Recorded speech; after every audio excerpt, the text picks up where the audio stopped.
मैं ग्रेजुएट हूँ, बीए पास। बीए पास? इज्जत ही नहीं है यार, इज्जत ही नहीं इस कंट्री में। लेकिन व्हाट्सएप यूनिवर्सिटी ये नहीं बताएगी। कह रहा बीए कर रहा, चलो पीछे आके खड़े हो जाओ, बीए कर रहे इधर आओ। अजूबे हो कंट्री में कि बस इसके बाद जीवन में हिस्ट्री कभी नहीं पढ़नी। तो आप तैयारी करोगे 20 साल, 25 साल, 30 साल। आप एमबीए कर रहे हैं, महाबर्बाद आदमी। कि इस देश में ह्यूमैनिटीज को कोई इज्जत ही नहीं है। अगर आप बीए कर रहे हैं ना इस कंट्री में, तो आपको लोग बर्बाद आदमी समझेंगे। कह रहे बीए कर रहे, चलो पीछे आके खड़े हो जाओ, बीए कर रहे इधर आओ। आप एमबीए कर रहे हैं, महाबर्बाद आदमी, तो भी थोड़ा इज्जत है। साइंस की तो बड़ी इज्जत है, और आईआईटी की तो खैर कहने ही क्या। लेकिन जहां आपने कहा बीए, बहुत रेयर केस में जो लोग ग्रेजुएशन बीए वगैरह करते हैं, बीए ऑनर्स वगैरह, वो बहुत रेयर केस में बताते हैं लोगों से। आईआईटी वाले तो कहीं भी फंक्शन होगा तो आगे खड़े हो जाएंगे। क्या कर रहे हैं भैया? आईआईटी कानपुर। अच्छा अच्छा। अब चूंकि, और आप जितने लोगों ने इंजीनियरिंग वगैरह कर रखी, 10th तक हमें ह्यूमैनिटीज पढ़ाया गया, और 10th का टीचर हमें क्या कहता था बार बार कि बस इसके बाद जीवन में हिस्ट्री कभी नहीं पढ़नी, इसके बाद जीवन में सिविक्स कभी नहीं पढ़नी, इसके बाद जीवन में जो बेटा है बस 1 साल बेटा। अब उस टीचर का चेहरा बहुत याद आता होगा। तो हमें ये स्कूलों में बताया गया, ज्यादातर, हो सकता है सब में ना हो, लेकिन ज्यादातर स्कूलों में, हमारे स्कूल में हमारी हिस्ट्री की टीचर बोलती थी बस अब जीवन में हिस्ट्री पढ़ना ही नहीं। हमें क्या पता था हिस्ट्री से ही जिंदगी चलेगी।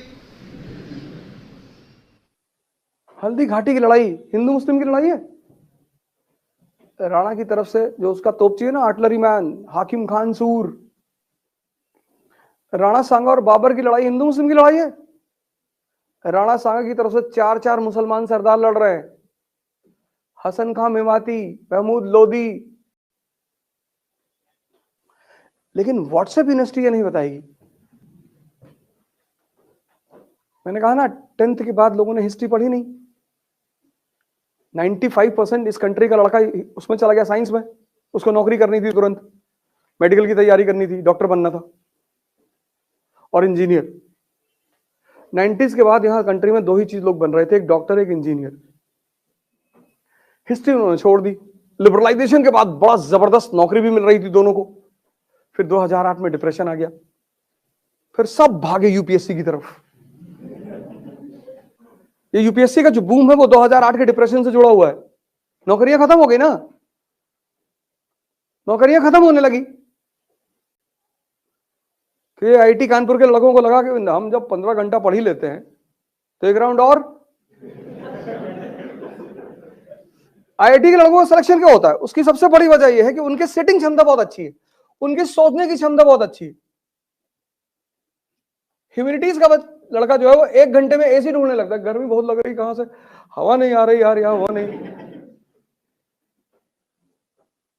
उसको पिक्चर हॉल में बैठा दो, वो 6 घंटा बैठा रहेगा वहां। ना उससे गर्मी लगेगी, ना ठंडक लगेगी, ना भूख लगेगी, ना प्यास लगेगी, बैठा रहेगा वो।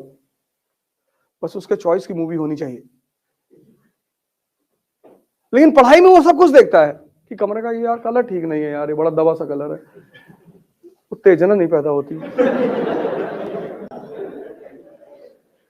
तो आईआईटीएंस की चूंकि हैबिट अच्छी है पढ़ने की, सेटिंग हैबिट अच्छी है, थिंकिंग प्रोसेस भी अच्छा है, और फिर सीसैट ने 4 चांद लगा दिया। प्री उनका निकलना ही था। लेकिन हम हिंदुस्तान में आईएएस की प्रिपरेशन में कहते हैं कि यार एनसीईआरटी पहले पढ़ो। क्यों कहते हैं? उसकी वजह यह है कि हिंदुस्तान में ह्यूमैनिटीज रेयरिटी ऑफ रेयर लोग स्कूल में लेते हैं, क्योंकि यहां ज्यादातर लोगों को नौकरी करनी है तुरंत। तो स्कूल लेवल में जो सबसे प्रचलित स्ट्रीम है वह है पीसीएम, वह है पीसीबी, या तो फिजिक्स केमिस्ट्री मैथ या फिजिक्स केमिस्ट्री बायोलॉजी। और जो मेट्रो है दिल्ली मुंबई, वहां पे है कॉमर्स। तुम बहुत रेयर केस में यहां इस देश में किसी को 11th 12th में आर्ट्स लेते हुए पाओगे। तुम में से है कोई? 11 12 में? हाँ, तो तुम फिर अजूबे हो कंट्री में। इज्जत ही नहीं है यार, इज्जत ही नहीं इस कंट्री में। अगर तुम कह दो कि हमने 12th जो है आर्ट से किया है, तो बड़ी बुरी नजर से देखेंगे लोग तुमको। अच्छा, इधर आओ, इधर आओ, पीछे आओ। तो आर्ट्स को क्यों पढ़ना है और कैसे पढ़ना है, वो बहुसंख्यक लोग जानते ही नहीं, मेजॉरिटी। क्योंकि आपने पढ़ा पीसीएम, आपने पढ़ा पीसीबी, तो हिस्ट्री का क्या इंपॉर्टेंस है, क्यों पढ़ना चाहिए, आपको पता ही नहीं। तो जब आपको यह नहीं पता है कि इतिहास क्यों पढ़ना चाहिए, तब आप रटोगे, और जब आप रटोगे तो कनेक्टिविटी होगी ही नहीं। तो आप तैयारी करोगे 20 साल, 25 साल, 30 साल, 50 साल। हिंदुओं के पास तो बहुत अच्छा ऑप्शन है कि इस जन्म में नहीं तो अगले जन्म में।